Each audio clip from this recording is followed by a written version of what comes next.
Game 7 tonight on TNT. It is the Heat and the Pacers, and that will tip off at 8:30. And let's go down to Miami right now as we welcome in the TV play-by-play voice for the Indiana Pacers, and that's Chris Denari. Chris, Zach Gelb here. How are you doing? Good. How are you doing? I'm doing great, and I just followed you on Twitter actually today at Chris Denari, and one of the first things I saw you tweet today was a man washing your windows outside of your hotel room. So I'm just gonna say, if the Heat end up winning tonight, is there any chance that you go into the window washing business?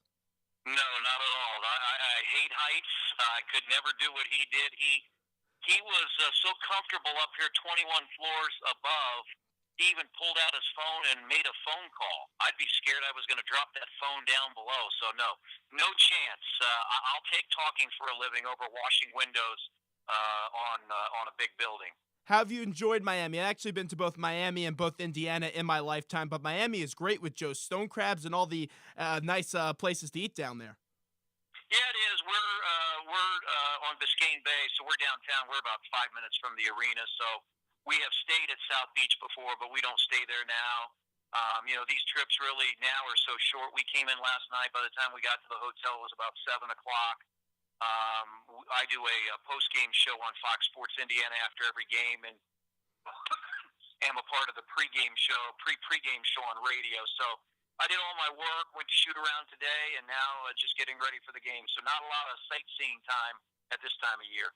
So you have Game 7 tonight. That will tip off at 8:30, and the Pacers have surprised a lot of people. And this team, they set the tone in Game 1, although they did lose in stunning fashion when LeBron James hit the layup with under 2 seconds to go. But how surprised are you that the Pacers have forced the Game 7, if any at all?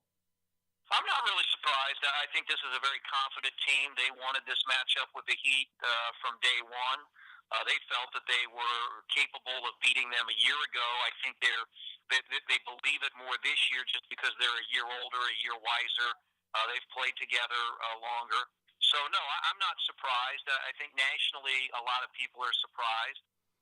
Clearly, most people nationally thought the Heat would win this in 5 or 6 at the most. And the fact that it's gone to a winner-take-all Game 7, I think, has surprised a lot of people.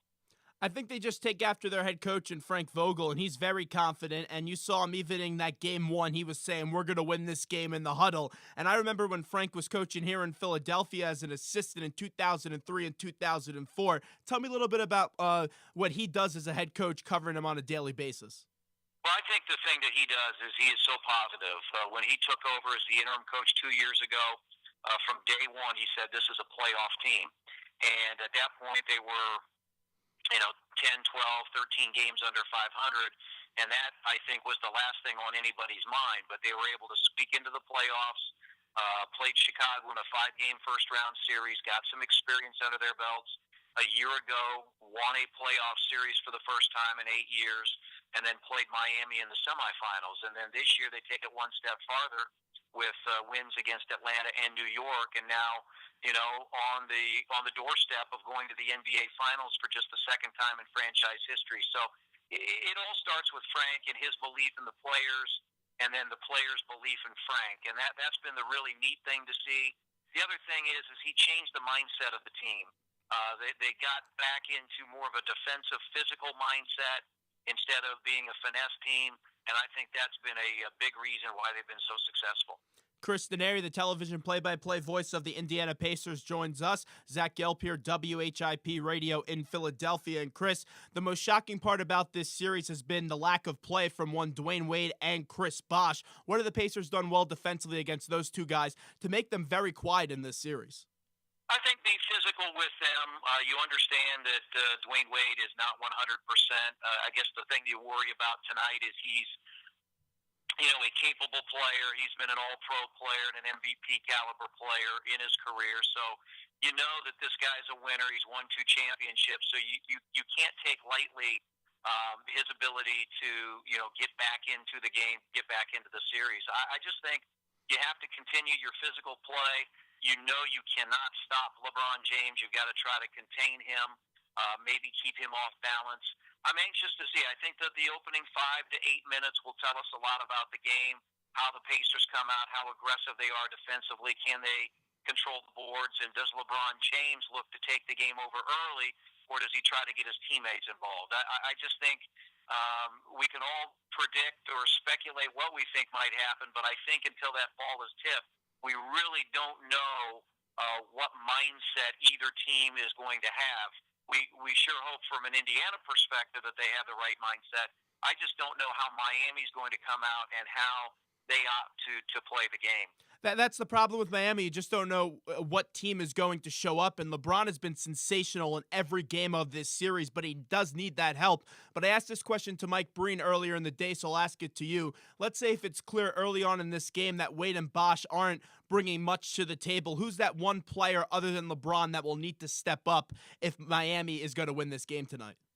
Well, I think Mario Chalmers has shown he's capable of, playing well. I heard somebody refer to him as like a Steve Kerr, John Paxson type when Michael Jordan played for the Bulls, and I'd agree with that. He's had a pretty good series. Udonis Haslam's had two very good games where he's had 17 and 16, and both of those games hitting 8 of 9 from the field. So he's got some other guys that LeBron James can find, but I think Bosh and Wade have to be a factor tonight. If they are MIA again, then that's a huge win for the Pacers and puts them in position to win the game. I think everybody knows LeBron James is more than capable of taking over a game. He did in Game 5 in the third quarter. So you have to be aware of what LeBron can do.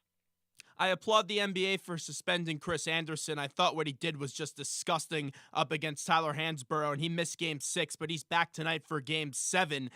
What can you expect out of him on the court? Well, he's an energy guy, no question. He's going to be around the offensive glass, and he's a guy that can catch the ball from LeBron. And that's the one thing they get with Anderson. They might not get as much size in defensive play as they got from Joel Anthony, but they get a much better offensive player, and that's really where I think Miami needs the most help. So I think he's a big addition for Miami coming off the bench tonight. We're talking to Chris Denari. And Chris, let's get to Paul George. I'm actually friendly with the Simon family. I went to camp with Sam Simon when I was a younger kid, and he told me the first day when Paul George got drafted that he was going to be a stud in this league. And it's a Game 7. There's a lot of pressure on him to play well. Can he step up to this big stage with the trip to the NBA Finals on the line? Well, I think he can. I mean, I think he proved it in Game 6, but also in the games in Miami.